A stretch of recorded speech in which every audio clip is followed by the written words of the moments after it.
I'm a 58-year-old empty nester. The children have flown the nest. And I honestly thought when I was younger, when I was a young mum and I had my 2 boys, I honestly thought that I wanted to live with them forever. I really did. My husband thought I was mad, and you will either think that I'm totally crazy or you will absolutely relate. So us all going in our separate directions, they moved on, and then we decided to downsize, has been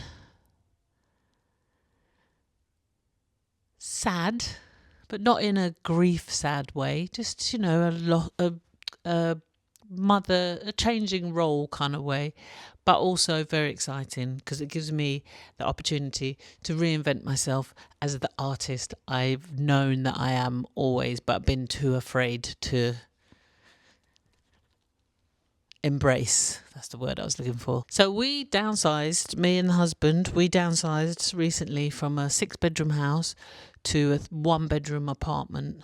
But granted, the apartment is very big, so it's not like we're living in a tiny 1-bedroom apartment.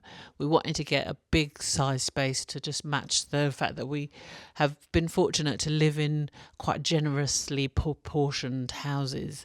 So now we are in a new space, and as a designer, one of the roles that I have as a designer, I get to redesign, redecorate and restyle and reimagine this space, along with what I feel is our reinvention. He probably doesn't think that he's reinventing himself, but I do. I think, oh God, another opportunity for a new reinvention. I have wanted to start this channel for so long, and I think I've probably got a few videos on here already.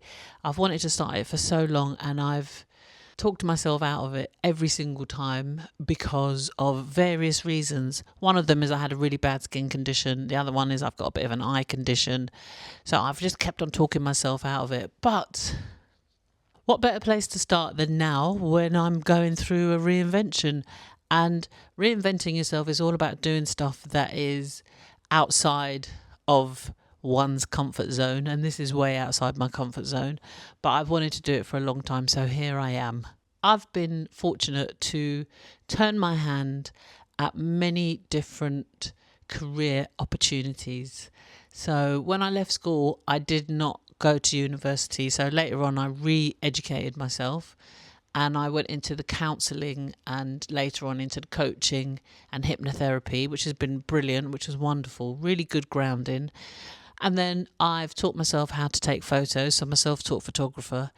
And then my latest reiteration was retraining as an interior designer. But when I got into the interior design world, if you like, I really didn't know. I couldn't see where I fit. Because there's not many people that look like me, even though there are a lot more now. But B, also because I don't come from I've got to say this delicately, because I don't come from a sort of typical, if you like, interior designer's background. So I really didn't know where I fit into the industry, and I struggled with it for a few years, just kind of trying to understand what my role is and how I work within the industry. But I've kind of figured out, I'm figuring it out as I go along, and I feel like I'm working my way into my voice as a designer, because things really changed for me when I had to do up my own home. The last house, the one that we just sold, we lived there for about 11 years, and that was just at the start of my interior design. I was just starting to do my training, and I started to see home as a very, very different entity, and I'd always wanted it to look nice. So my houses always looked nice, and they were always clean, and they always functioned, and the aesthetics were nice, it looked pleasant. But in terms of personality and in terms of using the interior to affect how I felt about myself, I'd never done that before. And when I retrained as an interior designer, I discovered in doing up my own house, when I was applying my training to my own house and what I wanted, I discovered that how I want to feel in the home, that's what was always missing. I'd always left out, how do I actually want to feel here? How do I want this place to make me feel? And I used designing at the time, designing our old house. I used it as a way to really affect my self-image, if you like, a portion of my self-image, as the whole. So the home was one place where I felt that I could make a difference to how I was feeling about myself, because I wasn't feeling great because I had a really bad skin condition. So that's why I've started this channel, really, is because I do feel like I'm finding my way within interior design and using it as a way, especially to create a system, but also to share with you that where you live is very much a reflection of you and how you're feeling, and that you can very much use interior design, decorating and styling to change how you feel about yourself. But let me share with you a few key moments in my life. You might relate completely, you might totally get this. So having children is still the most momentous thing that I think I've ever done with my life. Becoming a parent, becoming a mum, it completely changed me. It changed how I saw myself, and I wanted to become a better person because I had a child. So it set me on the personal growth lane, if you like. Getting married was another one, because that changed a complete belief of mine, which was I'm never getting married. I don't need to get married. I ain't marrying no one. It completely changed that, because then I looked at it and I thought, well, if I'm never getting married, it means that I'll never marry the man that I love. I had a autoimmune condition, and I say had because I don't have the symptoms anymore, but I had a condition called discoid lupus, and it affected my skin. And that changed me as well, because it changed me in the way that I realised that just your looks and how you look, that's not the whole story. The whole story is what's going on internally, which is what I find quite an interesting correlation between interior design and the interior of the person. Yeah, so that was a really big revelation, the skin condition, because it was about looking deeper. I wanted to obviously clear my skin, which I did, but it was about going deeper and finding out who I am as a person, and whether I like myself or not, and how I can learn how to love and like myself, especially because I became a parent.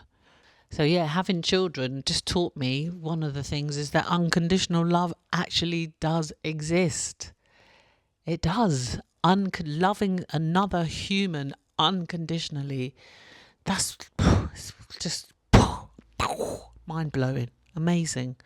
I learned as well that it is possible to change your beliefs, and I learned that through educating myself. So I left school with no qualifications. I just did not feel very bright when I left school. I really didn't, and I struggled for a long time. And then after I had children, after I'd got married, I went back to university and I trained as a counsellor. I did a degree in counselling, which was great. I really loved it. And then before or after that, I can't remember which, I had trained as a coach and studied hypnotherapy and NLP and worked with clients, and really learned that it's possible to change your beliefs. It is possible to change your beliefs, especially when you know where they come from. You know most of the time they're not yours, and that it's possible to change. It might take time and consistency, but it does. You can change. I changed, so I know it works. And I think another kind of big momentous event for me was learning that home is a reflection of me, and that I can use how I decorate it, how I design it, how I style it, what it looks like, especially what it feels like and how I feel in it, to change my self-image. And that's how I feel that I fit into interior design, because it's a bit of my coaching background, it's a bit of the change work background, that sort of framework, and then put that into the aesthetics of home. How does it look? How does it feel? What do we have around us? Why have I got that piece here? What does that piece of art mean to me? Why have I chosen those colours? How does it affect me? How does it affect my soul? Yeah. So there's a few big moments, I guess, from my life, and it's quite interesting to sort of go through exercises that pull that out, because we can just bod along in life not really thinking about it and not thinking that any of this is relevant, but it really shapes us. And I think home is part of that. It's like, you remember on the Trivial Pursuit, cheese, it's one of the cheeses. So if you are struggling with self-image, if you're struggling with self-belief, if you're struggling with getting your home to look cohesive and a reflection of you, then this channel could very well be for you, and what I share on here could very well be for you, because I'm going to be talking about how to decorate, design and style your home with passion, purpose and intention, how to use your environment to help change how you feel about yourself, how to style the way of your soul. So I like to talk about loving your home, and how that contributes to you loving yourself.